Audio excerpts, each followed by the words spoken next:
tedious and a ponderous exercise of rewriting the entire MS Act. I wish and urge that if you haven't done, of course it's a bit late in the day, to respond to the draft document which we had put out in the public domain for about 75 days. And you would have done yeoman service to this larger cause if you had contributed inputs and feedback to this process, where we could address this in a far more legal and an institutional and enduring basis. I hope you've done that. You do? Yes. Okay, that's fairly encouraging. All of us are familiar with NOS TCP, the SASEP and the like. So there is an environment larger at play. As some of the speakers, some of you mentioned extremely relevantly, I think you need technologies which are frontier, cutting-edge technologies, because the sheer scale of this issue is so daunting, so forbidding, and so consequently the cost implications are humongous. I mean, exponentially high.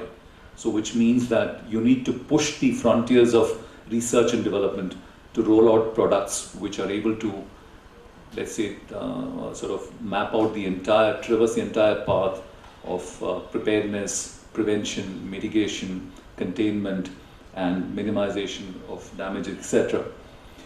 But I think while technology is of course the need of the hour, and I'm sure a lot is being done globally, if not in India, there is a need for us to ideate, which means that you need innovation in this space clearly. And that is where I would urge that I think this knowledge that you need to contribute to this in a larger sense is what is imperative. But equally compelling is the need for capacity building, human resource development, and creation of a very calibrated and dispersed awareness. There are a multitude of stakeholders whom you need to take on board, because this is not a singular entity challenge which can be combated. You need everybody to be on board with you on the same platform, on the same wavelength. That's a tall, really, order for you to walk. But as to how you do, I'm sure in the conferences which will get embedded in this event, you will address that very substantively, and hopefully will be able to add value to some of the existing knowledge to that. All I would like to say at this point in time that this event is critical for a simple reason. We all talked about the episode in with the BP event.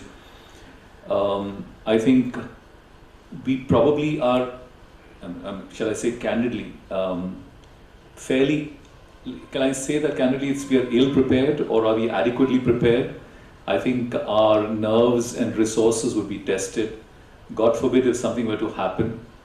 So I think more than to be forewarned is to be forearmed. I think from that perspective, we need to understand that we need to redouble our energies and ensure that we do everything possible to prevent and mitigate a calamity of this order. Just to mention in passing that there was this intervention convention which India had ratified as far back as in 2000. For reasons best known, and I'm still at my wits' end trying to understand why it never got incorporated into the Indian national legislation. It took a good 15 years for realization to dawn on us that here we have ratified something, an international legal instrument way back then, but we really haven't sort of gone ahead and embedded it. Be that as it may, we have done that this time around to ensure that we sort of get adequate teeth in our legislative framework to address some of these challenges. I think at this point, I'm sure the bar is open and far more tempting, lest I hold you and that space. All I like to do is to compliment you very, very heartily on this initiative. It's extremely welcome. And I'm sure in the run-up to this event, in a couple of months down the line, you would do adequate arrangements to ensure that there is en masse dissemination of information, which, again, to reiterate, I think is extremely crucial, because from what little I know of in my 4.5 years of association with this assignment, is that this is at a discount. So that's the space that you need to fill in apart from innovation, research and development, and ideation and the like. With this, I would like to wish all the organizers, all of you stakeholders who are on board this journey and in contributing to the growth of this extremely challenging and complex task. I wish you very well in all your endeavors going forward. I look forward eagerly to this conference in August 2016.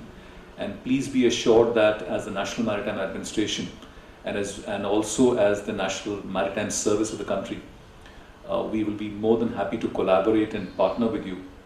So there's no point. So at any point in time, do not hesitate. We'll try and outreach, and we will sort of handhold each other in this process.